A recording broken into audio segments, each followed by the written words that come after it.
नमस्कार. सुरुवात करूया एका अमेरिकन महिलेच्या विलक्षण कथेने.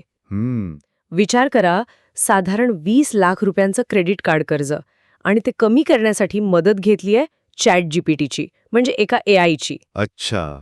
आज आपण एका ताज्या बातमीच्या आधारे याच प्रवासावर थोडं खोलवर बोलणार आहोत. पाहूया हे नवं तंत्रज्ञान वैयक्तिक आर्थिक नियोजनात नेमकं कसं कामी आलं. आणि म्हणजे ही कथा अशा वेळी समोर आली आहे जेव्हा जगभरात वैयक्तिक कर्जाचा बोझा वाढतोय. हो, बरोबर. उदाहरणार्थ अमेरिकेत 2025च्या पहिल्या तिमाहीत घरगुती कर्ज $18.2 ट्रिलियन चिंताजनक पातळीवर पोचलंय. बाप रे. त्यामुळे तंत्रज्ञानाच्या मदतीने कर्ज कमी करण्याच्या या अनुभवातून आपल्याला काय शिकायला मिळतं हे समजून घेणं खूप महत्त्वाचं ठरतंय. म्हणजे केवळ तंत्रज्ञानच नाही, तर त्यामागची मानसिकता, दृष्टिकोन पण महत्त्वाचा आहे. अगदी बरोबर. तर ही गोष्ट आहे डेलावेअरमध्ये राहणाऱ्या जेनिफर ॲलनची.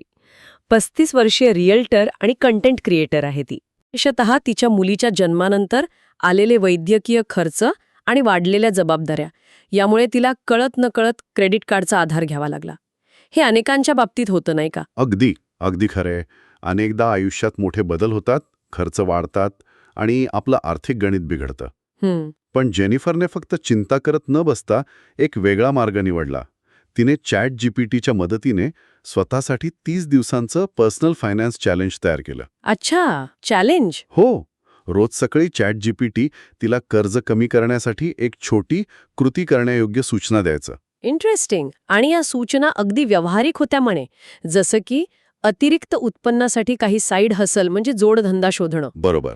कोणती अनावश्यक सबस्क्रिप्शन्स चालू आहेत ते तपासून रद्द करणं, किंवा अगदी विसरलेल्या बँक खात्यांमध्ये काही पैसे शिल्लक आहेत का हे तपासणं. या रोजच्या छोट्या कामांमुळे तिला आपल्या आर्थिक परिस्थितीचा सतत आढावा घेण्याची सवय लागली असेल, नाही? अगदी. आणि इथे मला एक गोष्ट महत्वाची वाटते. AIने दिलेल्या सूचना काही जगावेगळ्या किंवा खूप क्लिष्ट नव्हत्या. अच्छा. यातल्या अनेक गोष्टी कदाचित आर्थिक सल्लागारही सांगतात. पण फरक हा होता की AI रोज आज काय करायचं हे सांगत होतं, एक प्रकारे डेली टास्क मॅनेजर किंवा मोटिवेटर सारखं. हो, ते महत्वाचं आहे. रोजची आठवण. बरोबर. आणि ह्याच प्रक्रियेत एक रंजक गोष्ट घडली. हो, ती विसरलेल्या खात्यांमधली गोष्ट ना. ChatGPTच्या सूचनेनुसार तिने जुनी खाती तपासली आणि काय सांगता, जेनिफरला एका निष्क्रिय ब्रोकरेज खात्यात तब्बल $10,000 अधिक रक्कम सापडली, म्हणजे सुमारे 8.5 लाख रुपये. अविश्वसनीय. आणि तिला याची आठवणही नव्हती म्हणे. विचार करा, एवढी मोठी रक्कम विसरली जाते. हे आश्चर्यकारक वाटलं तरी असामान्य नाही खरं तर. आपल्या धावपळीच्या जीवनात अनेकदा जुन्या गुंतवणुकी, खाती विसरली जातात. खरंय. इथे AIने तिला सिस्टमॅटिक पद्धतीने तपासणी करायला प्रवृत्त केलं. हे दाखवतं की तंत्रज्ञान केवळ माहिती देत नाही, तर आपल्याला कृती करायलाही भाग पाडू शकतं, जी कृती आपण अनेकदा टाळत असतो. अजून एक उदाहरण म्हणजे किराणा खर्चातली बचत. तिने ठरवलं की महिनाभर फक्त घरात जे सामान आहे त्याचाच वापर करून जेवण बनवायचं. नवीन खरेदी अगदी गरजेपुरतीच. आणि यामुळे तिचा महिन्याचा किराणा खर्च जवळपास 50,000 रुपयांनी कमी झाला. हा आकडा थक्क करणार आहे खरंच. नक्कीच. आणि यातून हेही दिसतं की अनेकदा अनावश्यक खर्च आपल्या सवयीचा भाग बनलेला असतो. बरोबर.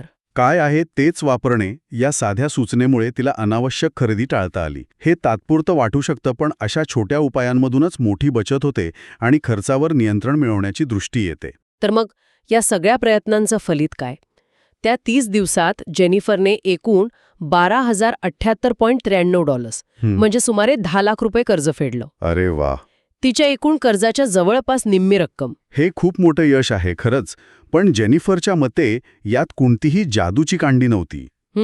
सगळ्यात महत्वाचं होतं रोज आपल्या आर्थिक परिस्थितीला सामोरं जाणं, प्रत्येक खर्चाचा मागोवा घेणं आणि त्याबद्दल मोकळेपणाने बोलणं किंवा विचार करणं. तिच्या मते यामुळे पैशांबद्दलची जी भीती असते ना, ती कमी झाली. हो. तंत्रज्ञान हे फक्त एक साधन होतं, एक निमित्त. खरी लढाई मानसिकतेची होती. अगदी. तिचा अनुभव ऐकल्यावर एक गोष्ट स्पष्ट होते. आर्थिक समस्यांवर काम करण्यासाठी योग्य वेळेची किंवा पुरेशा तयारीची वाट पाहण्यात अर्थ नाही. बरोबर. सुरुवात करणं महत्वाचं आहे. समस्या आहे हे मान्य करून त्यावर काम सुरू करायला हवं. ती नाहीच असं भासवून चालणार नाही. आणि जेनिफरच्या या अनुभवातून एका मोठ्या प्रश्नाला चालना मिळते नाही का? कोणता प्रश्न? की भविष्यात आर्थिक नियोजन, कर्ज व्यवस्थापन आणि अगदी आर्थिक साक्षरता वाढवण्यासाठी ChatGPT सारखी AI साधनं किती प्रभावी ठरू शकतील. बरोबर. पण त्याही पुढे जाऊन विचार करण्यासारखी गोष्ट म्हणजे ही साधनं केवळ माहिती किंवा आकडेवारी देण्यापलीकडे जाऊन आपल्या खर्चाच्या आणि बचतीच्या सवयी खऱ्या अर्थाने बदलू शकतील का? म्हणजे सस्टेनेबल बदल घडेल का? अगदी, की हा फक्त तात्पुरता उत्साह असेल यावर नक्कीच विचार करायला